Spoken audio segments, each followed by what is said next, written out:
Okay, protecting your physical assets, that's not something that, I feel that I'm a complete expert in, especially from an insurance standpoint. I'm not an insurance person, but you need to have proper insurance. It's something to check. One thing that is a challenge is wind insurance is expensive, as far as things for actual hurricanes. But our agent was actually able to find what they called a data policy. And it was something different from the traditional protect the building. All it does is protect the computers. But it did cover hurricane damage to computers. And now in our office, other than desks, that's all we have. It's get tour of our office. Oh, there's a desk. Oh, wow, there's a computer. Oh, great. A lot of your offices are probably the same. And it's the computers and the data that's on them that are the valuable assets there. And it was a data protection policy. Jerry Thistle at HRH here in town is the guy that put that together for us. Some of you may know Jerry. I got no problem giving Jerry a plug, so he'll have to take me to lunch though. But he was able to find that for us because just getting the traditional wind coverage was really expensive for what we needed. Asset inventory. Didn't mention that. I jumped ahead a little bit. Asset inventory is: do you have a list of all your stuff, your network stuff, and something that you can get at so you can give it to the insurance guy, okay, for your claim? Is it up to date? How often does it happen? There was a company in Orlando, and this is with somebody that I'm not one of my clients, full disclosure, okay, but they had I think their construction company had a trailer, it was broken into, they had a half dozen laptops stolen. Okay? The laptops were stolen. They made the claim to the insurance company. They came back with a really low per laptop price. And oh, these are new laptops. What is it? Well, and so the company that is somebody that we were talking to, we do similar things. They said, oh no, we just printed the inventory. We said, no, here's the service tag numbers. Here's the hard drive configurations. Here's when they were bought. They doubled the amount of the claim they got from the insurance company simply because they had accurate data of what types of computers they had and that they really were new. And that's just something that having something that's up to date all the time as part of your, and that can be automated with certain tools that will scan your computers and generate reports and such for you. UPS, we live in a high lightning area. All right, the UPSs are just there to, we're talking about protecting data. A power surge will fry a hard drive faster than anything else. And those little blips that happen during the day and everything else. Not to mention the fact that if you didn't save the document and just rebooted your computer and you got to start over again, that's really expensive too. Your time's the most valuable thing you've got, right? So please have UPSs on your machines. And if you do need to evacuate an office, just some simple things that we recommend. If you have to leave your stuff in the office, you're trying to defend against water, primarily, and power surges. Okay, because sometimes the power kind of comes back on and off while they're working on it and things, and you don't want to have to unplug everything, okay, to protect it. Get it off the floor and cover it with plastic. Okay, and that was worth the price of admission right there, wasn't it? See, when you don't pay anything to come in, it's all worth the price of admission. So, just the big, large black trash bags, or the simple plastic sheeting, just like the paint drop cloths you get at Home Depot for a few bucks, cover a whole table full of stuff. Just, because you never know when the window's going to get broken or the roof's going to leak and where that water's going to drip. So you're trying to protect from a computer equipment standpoint. You probably want to put that over the filing cabinets too. But that's just a simple physical protection if you have to close the office. Question? I just want to make a statement, something we didn't know. We're close to the Zero Beach power plant. And we were having problems with surges. And when we had the electrician come in, he was saying you needed at the power on the power box, we had to buy some kind of surge protector where the power was actually coming in, plus have UPSs on it. Because I guess the closer you are, the more power surges you get. It's your building lines coming in here.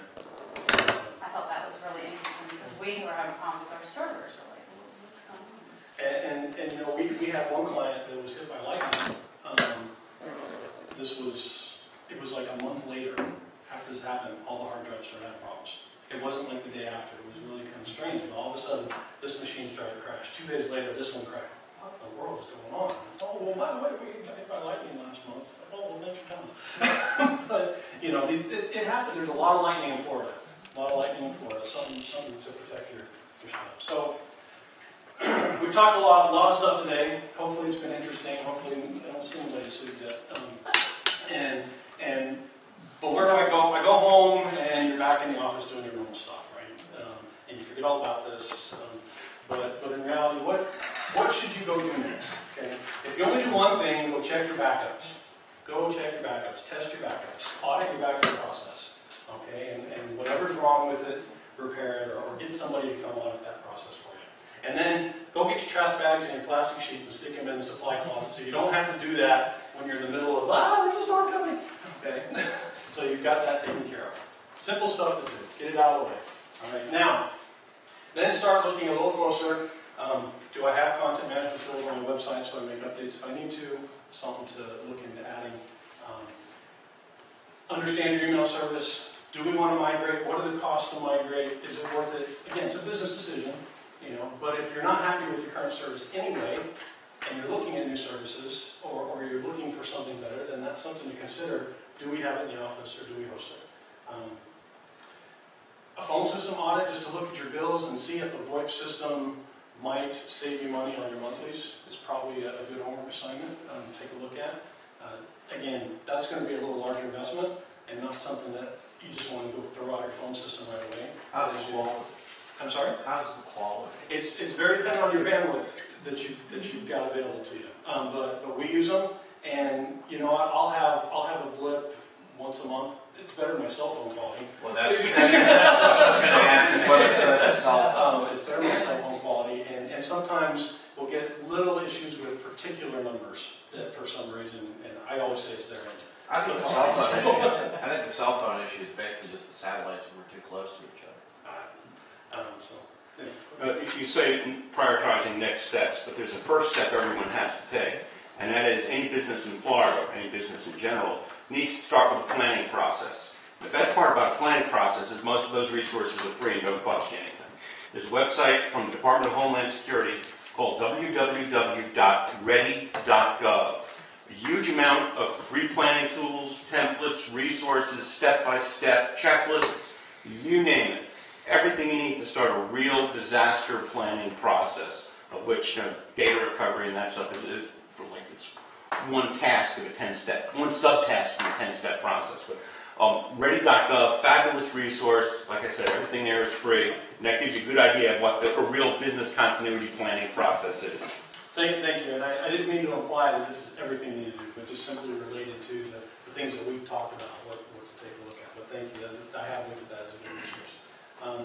And I guess the last one, as far as looking at whether you should have a hosted server, honestly, I would wait until you're at the point where your server is ready for an upgrade. Okay, when that server hits its third birthday, 3.5 years, it's time to start planning, so you don't get forced into it. You get to plan it and prepare for it. And that's when you should look at, okay, does it make sense to keep this in the office, or should we look at putting it into a data center and connecting it in a different way to make that work? So that's kind of what I would suggest if you're interested in moving forward on any of these things. And just so, Blue Tangerine Solutions, we do provide IT support services for small and medium businesses.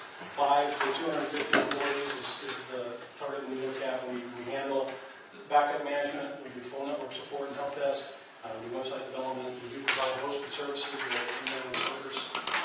We do all the stuff we talked about today. We can help you with the VoIP system. And we also do the Google Apps deployment if you're interested in going that route. It's an interesting thing to look at the Google tools.